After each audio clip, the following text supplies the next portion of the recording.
You know, you can find art in some of the most unusual places. Come on, stick with me. I'm pretty sure you're going to enjoy this interview taking place in Sierra Madre, California. Hello there, how you doing today? Hi, Ralph. I'm so glad you could come talk with me. All right, Good to see you. Demetriades? Demetriades. I got it right. It's a tongue twister. Very good. Right. Very now, good. to some of the viewers out here, they're probably wondering, where are we at? We're at the Center for Wellbeing in Sierra Madre, 31 West Sierra Madre Boulevard to be precise, and it's a wonderful, peaceful space.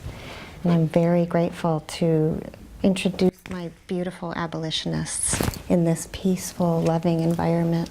All right, now some of the viewers out there are probably wondering and wants a little background.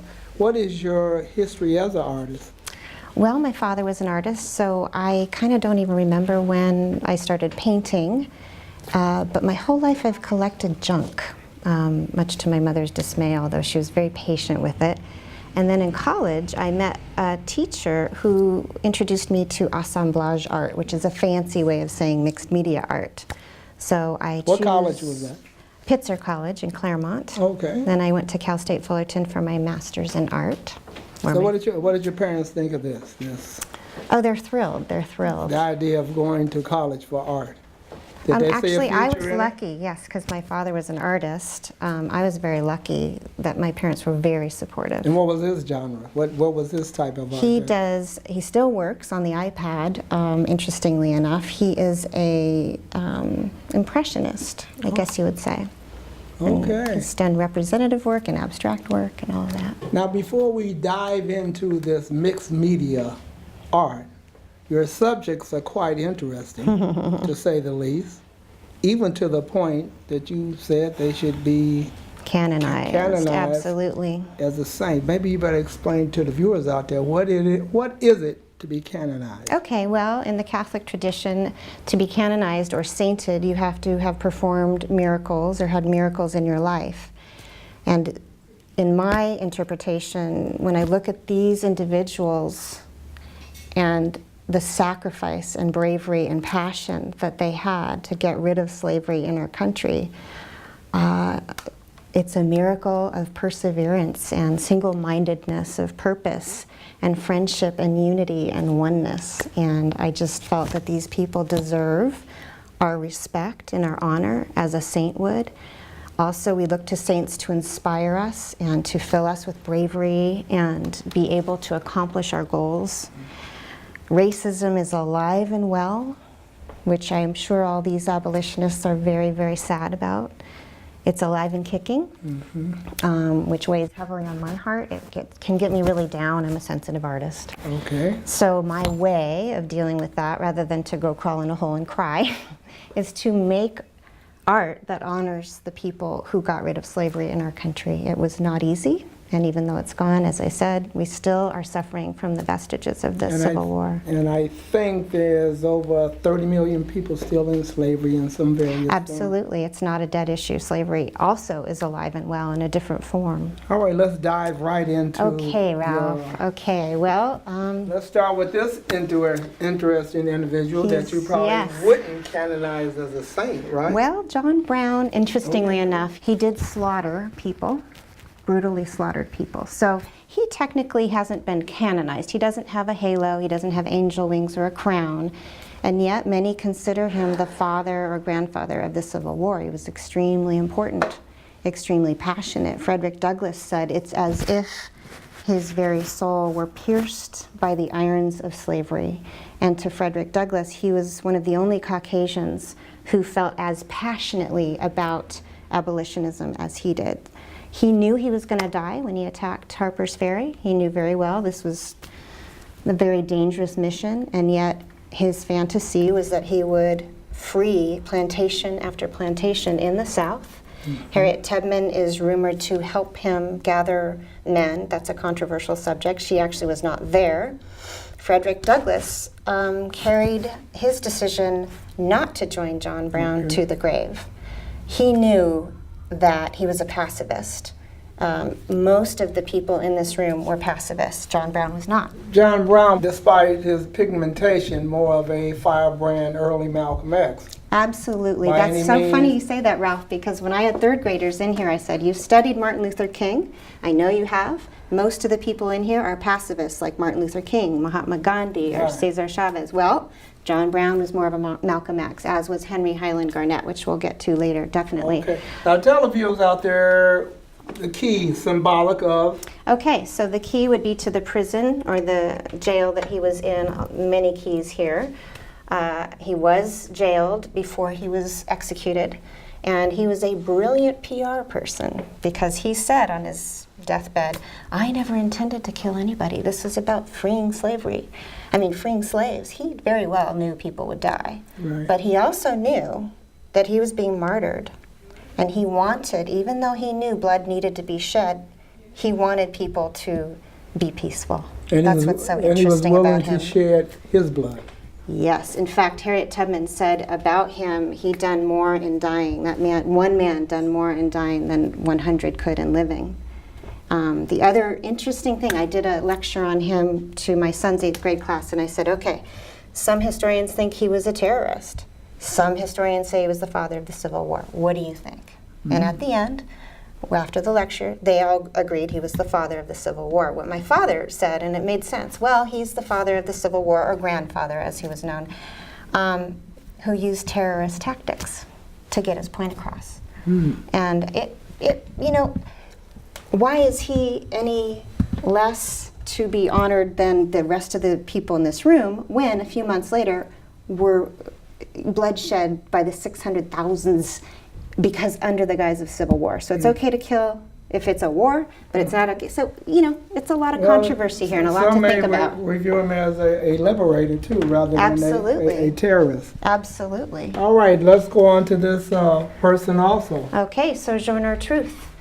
One of my favorite quotes by Sojourner is, if the first woman God ever created was strong enough to turn the world upside down, then all these women put together ought to be strong enough to write it back side up again.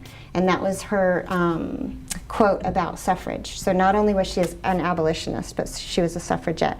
As most of the people in this room were, women's rights went right along with slaves' rights, which was a controversial subject. Now, what's the most too. interesting thing in your exploration? You seem like a knowledgeable person with history. Her as a woman to you. Okay, her speech, "Ain't I a Woman," really powerful. She was actually almost 6 feet tall, so she was a very imposing character. She spoke like a slave. She didn't speak the Queen's English as Frederick Douglass did. In fact, Frederick Douglass didn't really like her at first. He thought she might bring the cause down because she didn't speak correctly, but when he saw her speak, her passion and the way she galvanized the people who listened blew him away. Because he wasn't a tall guy, right? He wasn't very imposing, and she was. And "Ain't I a Woman," the speech was saying, you know, she came into contact with people who said, why are women even speaking in public? You're delicate creatures. You're supposed to be home. And she, you know, she rolled up her sleeves and said, I am not a delicate woman. I can do the work of 10 men. So very interesting perspective, having been a slave and worked really hard physically. It just gave her more reliability that women are not these dainty creatures to be taken care of. Well, she paid her dues. Exactly. So she had that power to say Yes, credibility. That's the word. Credibility. Okay, tell us something about the imagery that you have. Why Yes, okay. matchsticks? Well, yeah, you'll see matchsticks and broken, shattered glass throughout a lot of the work, and rusty nails. And those symbolize the danger that these people willingly put themselves in. I also like the whole idea of taking shattered, broken things that may have come from a tragedy and making something beautiful out of them. That's kind of my motto in life, is take the sad things and the devastation and learn from them and breed hope in your lives. And that's what these people did. Why the birds? Freedom. It's kind of like I Know Why the Caged Bird Sings. You know, I have a bird cage around my neck, and a little swallow outside of the cage that represents freedom. She was the first African American to sue the American government and free her son, who had been illegally sold into slavery. And she did, after the Civil War, speak to Lincoln as well. A lot of these people were in contact with Lincoln. Now, what was President Lincoln's reception with her? He was very impressed with her. He was very impressed with her and very grateful for all of her work.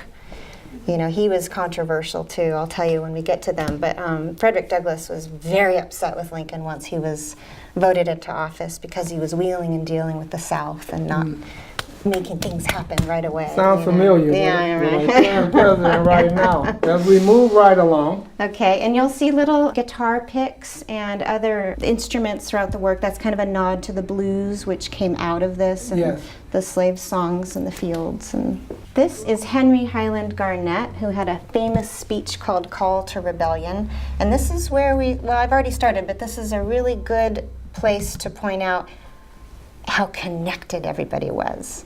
Without his speech, A Call to Rebellion, I'm not sure that John Brown would have attacked Harper's Ferry. He was just moved by this speech. Henry Highland Garnett told slaves on the plantations, don't wait to be freed. Don't wait for the Civil War. Rise up. Fight against your slaveholders and get out of there. Escape. Now, wait a minute. How could he deliver this message? It wasn't in a public way, yes. Okay. Well, he had a famous speech amongst abolitionists. Right. And then there were foot soldiers, kind of like Harriet Tubman. Okay. That's one other thing. John Brown referred to Harriet Tubman as the general, but we'll get to that later. Okay. So he preached a message, again, more like Malcolm X than a Martin Luther King. And he was an escaped slave who turned preacher. And every person in this room was deeply religious and pointed to the Bible as a place to justify their work. Okay, why a lotus plant? You know, this is actually made out of little pistachio seeds, and it's a Quite flower. Interesting. And this piece was actually purchased as is. It's so funny because I use pistachio nuts in my work, but I saw this as is, and I just thought it was beautiful. It's kind of like a medal. Like this is sort of a medal of honor, but also a symbol of canonization. Everything's highly decorated in these icons, in Catholic icons, gold and lots of, it's almost like a badge of honor. Okay, Mr. Garnett's fate. What was his fate in the end? You know, I kind of don't remember at the very end, but I know that he was the first African American to address Congress. And he was a preacher. He had a church and spoke in his church. And he was just a very radical, he was a radical like John Brown. He was unique in this room. And the famous speech was? Call to Rebellion. Call to Rebellion. All right, This is Theodore Weld, and a very cute, adorable story actually about Theodore Weld and Angelina Grimke. I can't really talk about one without the other. Okay. They were smitten with each other. He was also a preacher and a committed abolitionist, would refuse to get married until slavery had ended, made a commitment to his friend not to. They met. Sarah, her older sister, and Angelina were both Southern women from one of the most famous plantations in South Carolina. So when you think about it, these women are 1800s, wealthy, wealthy women, very protected, in a world not close to the North at all, in a world steeped in the economic culture of slavery. They each had their own slave. They were so wealthy that if I wanted salt from my sister, her slave would pick up the salt, give it to my slave, and then give it to me. This is the kind of wealth. So when I think about this, she picked up and left, and her sister, all that they ever knew, the wealth. This is why there's a lot of adornment here with gold. I'm just very honored and proud of these women for seeing the morality, the immorality, you know, and following their own morality, knowing they could never step foot in their hometown again. They would be killed. They were warned they'd be put in jail to protect them. Now, did they suffer economically because of that? You know, they did have money, so they survived, but they lived a much smaller, scary life. I mean, their lives were threatened repeatedly. But I digress. Let's tell, it's hard, I have so much to say and I know you don't have a lot of time. So these two were smitten with each other. Okay. But she was on the road, speaking. He was on the road speaking as an abolitionist. So they're writing letters. And he writes to her saying, you are arrogant, self-centered, short-sighted, narcissistic, all these terrible things about her. She writes back saying, I didn't know you hated me so much. And I'm paraphrasing. Okay. He writes back, repeating all these terrible things. And then in letters 3 times as big, but I have loved you since the moment I met you. So they did eventually get married. But what Theodore Weld was complaining about, a lot of the abolitionists were complaining about. They were saying, women, you're muddying the issues. You cannot talk about women's rights. We have people dying and being tortured every day. And that's a separate issue. It's a separate issue, and you're going to muddy the cause. You're going to bring the cause down. And Sojourner Truth and Angelina Grimke and Harriet Beecher Stowe and Harriet Tubman all said, hey, we can't help but talk about it. We're women. People were saying, get out of the public realm. This isn't cool. You're talking in front of men and women. Mixed company was men and women. Okay. So now, this individual. These two are the Tappan brothers. They're very wealthy business owners. His home was burned to the ground because of his abolitionist causes. They started the American Anti-Slavery Society along with Theodore Weld. So similarly, a building that she had been speaking in was literally burned to the ground as she escaped with her life. They didn't quit. So their homes are being burnt and they're being attacked. Committed to the cause. And they didn't quit. So they are responsible. They hired the attorneys, the very good attorneys for the Amistad, and made sure they paid for each African to get back to Africa once they won their case. No synopsis on the Amistad, even though it was a movie. Okay, the Amistad, it was a big ship with Africans who had been brought over to be sold into slavery. And the Tappan brothers were part of the effort to not sell them into slavery and to get them returned to Africa. And they were successful because they hired these really good attorneys. Okay. So. Let's take a big hop. Okay. A big step. And a very interesting, with a sparkle above her head, but also rusty nails protruding. Again, yes, just a symbol of the danger that these people put themselves in. Frances Harper was the only African American in this room who was born free, but she wrote beautiful poetry. Almost everybody in here wrote something, a call to rebellion.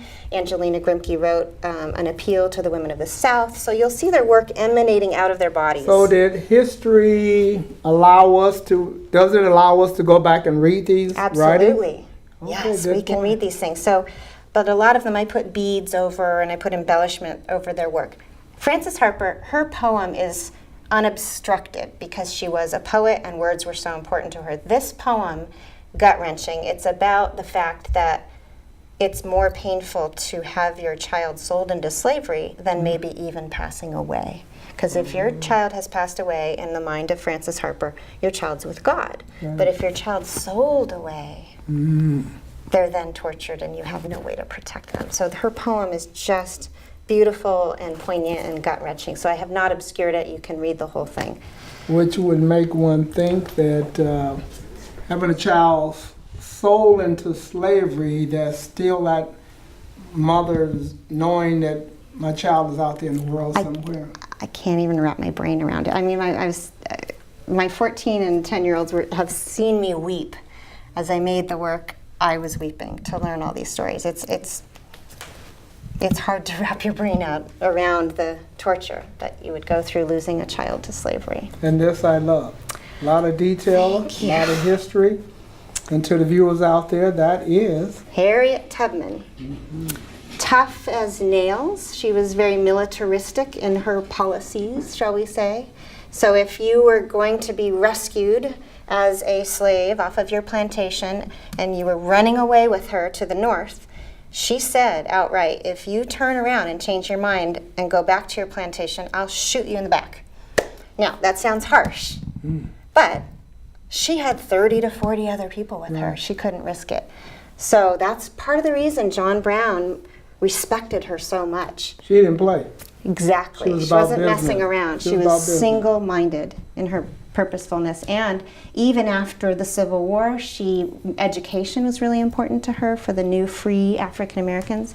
She made it her life's work to educate African Americans. This is really interesting.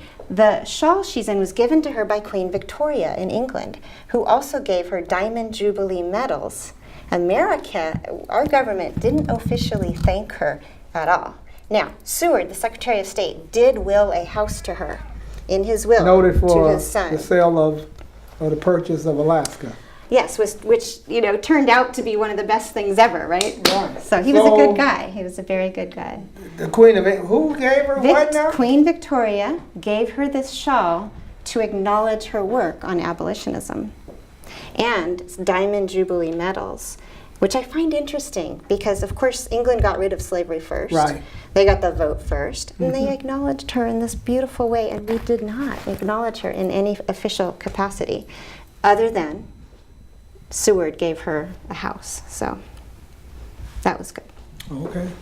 And So you loved her so much you did it twice. Well, and I didn't mention over there, I made a smaller Sojourner Truth for President Obama's daughter, and a smaller Harriet Tubman for his other daughter, Sasha and Malia, to thank them and their family for their service. Because at a time where it's still not safe to be an African American leader, they took that on and stepped up to Now, the did challenge. they actually get this? You said you sent it to them? Or did Well, you no, get that's my goal, is to Okay, get the work eventually- to them. it? Okay. I'm hoping to do that, to say thank you to them. Quite interesting. Arrowhead? Well, that's another symbol of single-mindedness of purpose. And, the North Stars is how they actually navigated. But there were Native Americans who helped in the Civil War as well. We don't talk about that a lot, but many different cultures, Jewish people, German people, helped in the Civil War. So that's a nod to that. And you'll see oyster shells are symbols of the pearls of wisdom, and light bulbs and things like that. Lace. And lace, yes. Her piece is very feminine. The last thing I'll say is Harriet Tubman's piece is very, very feminine, as sort of a symbol of the fact that bravery and strength are feminine qualities. And we don't always think of that. So, It's not just a male thing. yeah. And? Harriet Beecher Stowe, who had already had the horrible experience of seeing a mother lose her children to the auction block, but then she lost her own baby, which is why we have a little baby shoe here. And more than ever, she related to women, slave women who lost their children, and men, fathers. So she decided to make Charlie's life meaningful by writing Uncle Tom's Cabin. Now, what's so cool about Uncle Tom's Cabin is that she got some ideas from American Slavery as It Is, which was written by Theodore Weld and Angelina Grimke.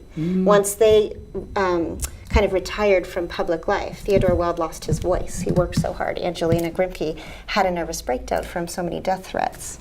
But even after that, they gathered 1,000 stories, first-hand stories from slaves, to make American Slavery as It Is. So, between Uncle Tom's Cabin, American Slavery as It Is, and John Brown, those things, those three aspects kind of galvanized the North. So where Northerners are sitting there with their newspapers saying, oh, slavery, that's so sad, let's pray. But that's a Southern problem. Speeches from Frederick Douglass, a live former slave, speeches from Henry Highland Garnet, speeches and books and plays about the reality of the brutality of slavery. Put a face on it. Yes. Put a voice on it. In every home. And finally, the North said, this is a cause we are willing to die for. So, and she harbored fugitive slaves too, even though she had lost her son, so she's putting her whole family in danger. And when the Civil War broke out, this is where the mom in me thinks, wow, even after she lost children, she sent her only surviving son to the Civil War. So these people just didn't give up. They just did not give up. I'm spellbound and almost speechless, and I guess a few viewers would probably say that never happens, but to have this commitment from people that were not black or of color, but were white and looked like the enemy, but their commitment was like gut-wrenching, so real that I will die for this. I know. That's like... This is where I get all teared up because I have children right now, and I can't imagine putting my life at risk by going down to the South right now and doing this work because I'm a mother. But they did it, and I get really choked up about it. But if you fast forward, someone did it in the late civil rights era. Also, Absolutely. 60s, We still have heroes. Right. And I want to remind us of these heroes and create more heroes. I want children to come to these shows and say, that's what I want to do. Anyway, the man that you talked about quite a bit. Yes, Frederick Douglass. He was the most famous African American, you could say, in the world. Escaped slave, very educated, very well read. Was lucky. And why? Why was he able to be so well read compared to maybe some other slaves? I believe, now please correct me if I'm wrong, because I've been doing so much research at this point, I get people jumbled together, but I believe somebody was nice enough on the plantation to give him a book. So he's mostly self-taught. Okay. Now, again, there is speculation on Angelina Grimke, but if you were, say, a white child in a slave-holding family and you wanted to teach your slave how to read, you'd get in big trouble. Right. Or they would punish your slave, which would punish you more if they harmed your slave. So I'm not 100% sure, but I think that somebody was kind enough to give him a book and maybe even teach him some reading on the plantation. And he took it from there. Yes.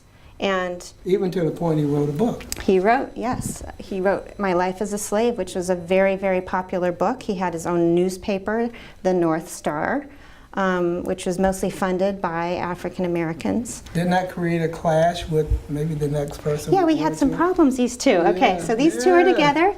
William Lloyd Garrison had his own newspaper called The Liberator, and he devoted his entire life to this newspaper. He didn't have much money because it all went back to The Liberator. There were death threats on his life.